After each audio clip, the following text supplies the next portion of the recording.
परशुराम राम के मर्यादित पद चिन्हों पर चलने वाले, मर्यादित हिंदू समाज को मार्गदर्शन करने वाले ब्राह्मण महासम्मेलन 96 के इस मंच पर विराजमान ऊर्ध्वानाम काशी सुमेर पीठाधीश्वर जगत गुरु शंकराचार्य एवं भगवान परशुराम अखाड़ा के रचना में उसकी घोषणा करने वाले जगत गुरु शंकराचार्य नरेंद्रानंद सरस्वती जी महाराज, जगत गुरु शंकराचार्य जी के निजी सचिव, बहुत लंबे समय तक हिंदू समाज का संगठन करने वाले विश्व हिंदू परिषद नामक संगठन के संगठन मंत्री और उसके बाद फिर उसी विश्व हिंदू परिषद के प्रांत में प्रशिक्षण प्रमुख के नाते काम देखते हुए इस समय जगत गुरु शंकराचार्य जी के निजी सचिव के रूप में ब्रह्मभूषणानंद सरस्वती जी महाराज, कथा के रूप में, कथाकार के रूप में कथा के माध्यम से जागृत करने वाले चित्तानंद जी 1983 में राम जन्मभूमि का जब आंदोलन प्रारंभ हुआ तो प्रथम एकात्मता यात्रा भारत माता और गंगा माता की यात्रा, उसके बाद तदुपरांत संकल्प दिवस, शिला पूजन,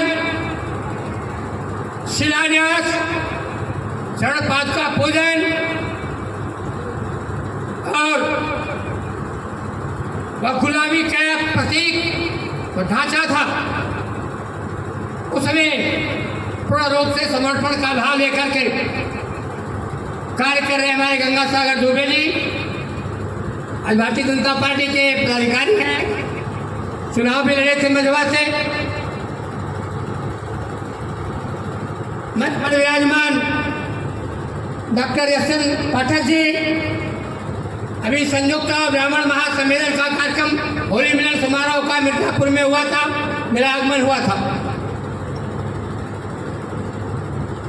देवी प्रसाद दुबे जी विश्व हिंदू परिषद के उपाध्यक्ष रहे, धर्म प्रसार के प्रमुख रहे,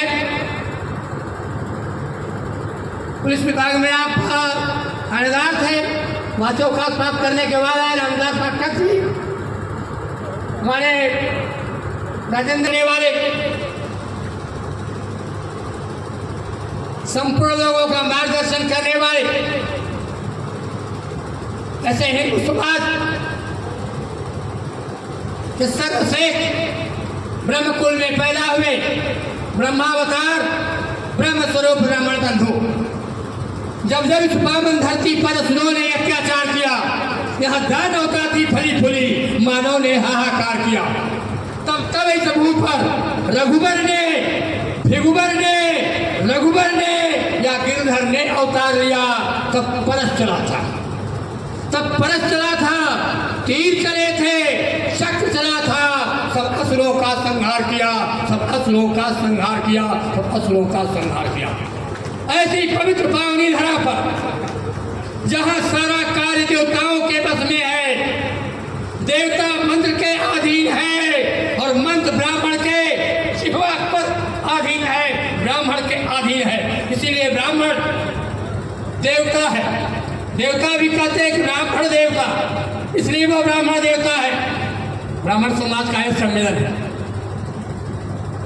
सम्मेलन में सब विषय तो नहीं बोलना चाहिए, लेकिन मुझे बड़ा कष्ट है कि ब्राह्मण समाज का कार्यक्रम है, ब्राह्मण सम्मेलन है, हम अपने ब्राह्मण की गरिमा को ही प्रदर्शित नहीं कर पा रहे हैं, यह मालूम ही नहीं पड़ रहा है क्या किसी ब्राह्मण का सम्मेलन है।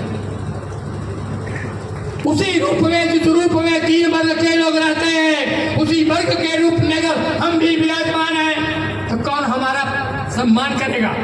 हमारे अंदर कौन सा ब्रह्मत्व का लक्षण है? हमारे सर पर शिखा नहीं, हाथ में सूत्र नहीं, यहाँ बैठे हुए 50% से ज्यादा लोगों के पास यज्ञोपवीत भी नहीं है, और हम ब्राह्मण सम्मेलन करते हैं। ब्राह्मण सम्मेलन में आए हैं, विषय यह नहीं है, हमें बुराई नहीं, अच्छाई की बात करनी चाहिए। ये तो मैंने थोड़ा मेरे मन में आ गया, इसलिए मैंने कह दिया।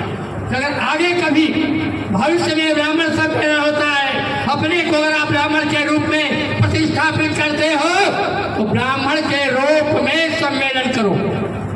लोग देखेंगे कहाँ से एक ऐसे लोग धोती कुर्ता गमछा टीका चोटी लगा करके घूम रहे हैं, तब तो हमारी शक्ति का प्रदर्शन होगा। शक्ति का प्रदर्शन तो पैंट शर्ट पहन करके सारे देश भर में होगा। बंधुओं, अभी कभी भी ब्राह्मण समाज ने एक चीज जरूर किया कि जब जब योग्य शासकों का अभाव हुआ तो हमने सत्ता का संचालन अवश्य किया है, सत्ता का संचालन किया है। आज प्रधानमंत्री, कैबिनेट मंत्री, राज्य मंत्री, उप मंत्री, स्वतंत्र प्रभार मंत्री, वह वर्ण व्यवस्था को गाली देने वाले लोगों से भी प्रश्न है कि अगर तुम 4 वर्णों के बारे में बात करते हो, उसे ब्राह्मण ने बनाया है, तो तुम पहले इन 4 व्यवस्थाओं को, जो मंत्रालय में है 4 व्यवस्था, कार्य में है 4 व्यवस्था, प्रथम श्रेणी का कर्मचारी अधिकारी और 4th श्रेणी का कर्मचारी, इसी को समाप्त कर दो, सारी ब्राह्मण व्यवस्था अपने आप समाप्त हो जाएगी। तो ये औकात ही नहीं है किसी राजनीतिक दल के पास में। और हमारे पास क्या है? मंत्री, यानी जो मंत्र को मानता हो, क्या हम उसे अपने मंत्र को मनवाने की हैसियत रखते हैं? हमने सदैव से वशिष्ठ के रूप में शास्त्र की शिक्षा दे करके, विश्वामित्र के रूप में सत्र की शिक्षा दे करके, भरद्वाज ऋषि के रूप में समय शास्त्र की शिक्षा दे करके, और बिगड़ा हुआ ब्राह्मण रावण लक्ष्मण के द्वारा राजनीति की शिक्षा देकर के राम को राम राज चलाने की कल्पना प्रदान करता है। हमने सांदीपनी के रूप में कृष्ण का निर्माण किया। हम कोई भीख मंगे नहीं, ब्राह्मण गरीब नहीं होता, अभावग्रस्त होता है। आज के बाद ब्राह्मण मंचों से कभी भी किसी गरीब ब्राह्मण के नाम की चर्चा नहीं होनी चाहिए। ब्राह्मण गरीब ही नहीं है, वो तो सबको देता है। छोटे बच्चे को आशीर्वाद, उसके पिता को आशीर्वाद, उसके दादा को आशीर्वाद, पीछे की 7 पीढ़ियों को आशीर्वाद, और आने वाली भी 7 पीढ़ियों को आशीर्वाद देता है। वो तो संपन्न है, क्योंकि हमारे पास आशीर्वाद की सबसे बड़ी पूंजी। इसलिए हमने सुदामा के रूप में श्रापित चना खा करके दरिद्र बन जाना स्वीकार कर लिया, लेकिन अपने मित्र को दरिद्र नहीं बनने दिया। कृष्ण ने कोई हमें खैरात नहीं दिया था, हमें कोई दान नहीं दिया था। उन्होंने हमारे द्वारा दी गई संपदा को